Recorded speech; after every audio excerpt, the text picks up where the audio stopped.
want to move on a little bit to talk. We've talked a bit about Eric, but I want to talk about Matchroom Fightcamp itself. Now, you obviously have already been there with James, who we will touch on later, because what a performance that was 2 weeks ago. But what do you make of Fightcamp, and what do you make of the whole spectacle of it? What's your kind of impressions of it? It's incredible. It really is. I mean, it has to be every boxer's dream. There's no doubt about it. You know, like, my favourite place in the whole world is the O2, and everything connecting to them big shows. They're amazing. Obviously, you've got the crowd. You know, everybody in boxing is involved. You know, they're all together. We're all together now in this camp. You know, this hotel. It's incredible. As I said, I just looked out the window. In fact, I'll just turn this around and show you out the window. I think you see it anyway. But, you know, the fans are all ready to go. There's people outside. They've given it security. They've taken over a whole complex, a whole hotel complex. You know, which is 10 minutes. It's 10 minutes from the venue, and sorry, that's me back now. Yeah, it's 10 minutes from the venue. It was, as I said, doing an hour we chat there with Al Rich, and there was Katie Taylor just arrived, and I just thought to myself, you know, this is every boxer's dream. You know, these kids are just having an incredible time. But everything Matchroom does for the home and away fighters is like top class. Everything's top class. From picked up the airport, you know, to being dropped off, everything is a dream for these kids. So you've seen all the content that they do, you know, the social media stuff, everything, you know. But all that there had its toll too, you know, and everyone treats it differently. You know, like James Tennyson's done it so many times now. He takes it in his stride. You know, it's something you've got to get used to as well. So we're sometimes, like, you know, you can go and you sell your tickets and you go and you turn up in the show and everything's looking good. But here you've lots of, you know, media obligations, weight checks, rules meetings. It's all together in here. It's all done. So it's a world that every fighter that I've brought to, you know, completely loves. You know, it's incredible. I'd say there's a sense of the big time when you're bringing the guys who are maybe more on the Irish circuit or maybe haven't quite reached that level yet. When they come into that, it's like, oh, I'm here now. This is what it should be. This is what it should be like. The rules, meetings, everything, the media obligations. It gives you, right? It inspires a boxer. It inspires a boxer to get to this level, to be at this level, and to stay at this level. You know, they're getting well paid. You know, they're getting loads of exposure. Everyone knows who Eric Donovan is now. Everyone knows who James Tennyson is. Everyone knows who Paul Helen Jr. is. Everyone knows who Tommy McCarthy is. They all know. You know, everyone, you know, it just takes your career to the next level. But equally, you know, like, I know many boxers on the circuit in Ireland and England that are happy on the wee shows, taking the win and being a professional boxer, you know, and fighting, you know, but not actually stepping up to the plate. And if that's what they enjoy that, and it keeps them out of trouble, it keeps them fit, it keeps them healthy, then that's fantastic. You know, do you know what I mean? And I would try and encourage that as well. You know, but nothing beats a guy with hunger, and I love being involved with them and taking them to the top. Believe me, you know, like, to say last week was incredible for James Tennyson in terms of the local media back home. You know, all that, people starting to set up and take, you know, what Tommy McCarthy done, you know, for, you know, whenever we were in Italy, was incredible. And this is another thing I want to add about even Eddie Hearn.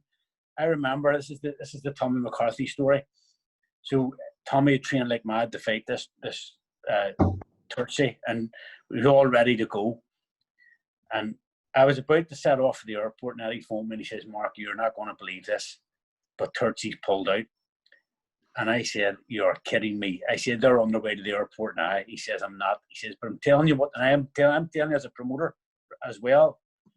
He said, "Tell them to continue on, right, to the airport and go to Italy. And by the time you all get off the plane, I'll have somebody else lined up for him, right?" And Tommy got well paid. Believe me, it was incredible money that he got, and he went there, went to Rome, fulfilled a lifetime ambition, fighting outdoors. It was incredible, you know, in front of, you know, like the world's media again, Sky TV, the whole lot, knocked the guy dead, you know, and still got the 30 fight and went out and done it again. But the fact is that many a promoter would have turned around and said, "Let's fight's off." you know. But he said, get on the plane, I'll sort everything out. And I didn't even tell Tommy that we were in the air because he was devastated. He wanted that fight. And I said, well, Tommy, look at it this way. You're going to get two fights now, you know, and still get, you know, the same money. So, yeah, you know, it's incredible. You know, it is incredible. I'm blessed to be part of Team Matchroom. Yeah. I mean, and I wanted to touch on that as well. Like, your relationship with Eddie seems to be really, really strong. But where did that kind of come from? Like, how did that kind of start off? How did you kind of get into business with Eddie? And he obviously, I mean, he trusts you. I mean, that's very obvious to see. You know what I mean? So how did that all happen? Believe it or not, it transpires a long way back to BJ Eastwood, Barney Eastwood.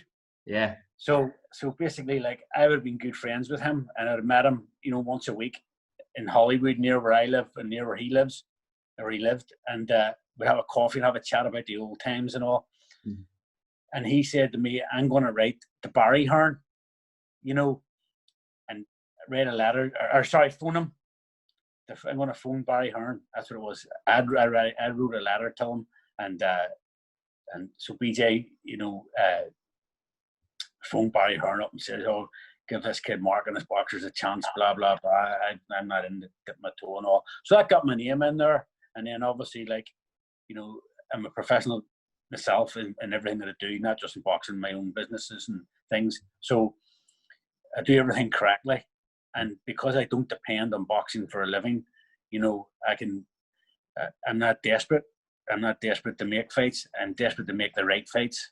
So, and guide my fighters well. But that's how, so it started off from there. And then, you know, like, even with a Matchroom show, so we'll talk about it, and then I'll deal everything. I'll deal with the whole scenario to the fight, and I'll deal directly then with the Matchroom staff. I don't have to hassle any. We have a nod, we have a chat, we say that's done, and that's it. So even from turning up, I'm the one books all the flights, does everything. Yeah, you very much hands-on, manage the fighters and manage their camp, like, yeah. And then and times Matchroom would say to me, "Can I get this? Can I get that?" Or not even my own fighters, no. And I do my best. You know, as I say, I can take the horse to water, but I can't make it drink. So yeah, it's a very strong relationship. But as I say, I've worked with Frank Warren and as I say, MTK have had boys on their shows, they have had boys on mine. See, if you don't work together, it's nuts. You know, the thing is, I have no ego, because this isn't my living, this is my passion. Yeah. There's kids, you know, that want to make it their living. You know, I'm talking about managerial teams and pretenders and all that. So to me, that's the key. So, you know, and you try your best. You can't obviously be, you know, you try and be nice to everybody, but you can't actually please everybody in anything in life. So 100%. Some things I'll do will upset people, you know. And I also, my own fighters, as I say, I try and make them all special. This is the thing for me. So I would only really be interested in the ones, the dedicated ones. Don't care what level it is, what they're at. The ones that give me everything, I'll give them everything. Exactly. You know, and with me not having, you know, like I say, multiple boxers, lots and lots and lots of boxers and things, you know, I can give them my individual time, which is like, you know, precious to me and my family. So if you can give that, if you can share that time with an athlete, then believe me, you know, you can do things for them, because if you get that back, 100%, you can do a better job for them. 100%. And as I say, I will say, this is the first podcast that I've done. I don't really do them. I told that before anyway. It's just because I'm talking this. Thought I'll talk to somebody, and you know, you'll do find that I do stay off the scenes, you know, and I'm happy to let them get their 5 minutes of fame. Yeah, no, I had noticed it before, but when you said it to me then, that's why I'm kind of extra appreciative, Mark. So I do appreciate you giving me this time, because I know it's not something you really do. But so we'll try not to take up too much of your time. But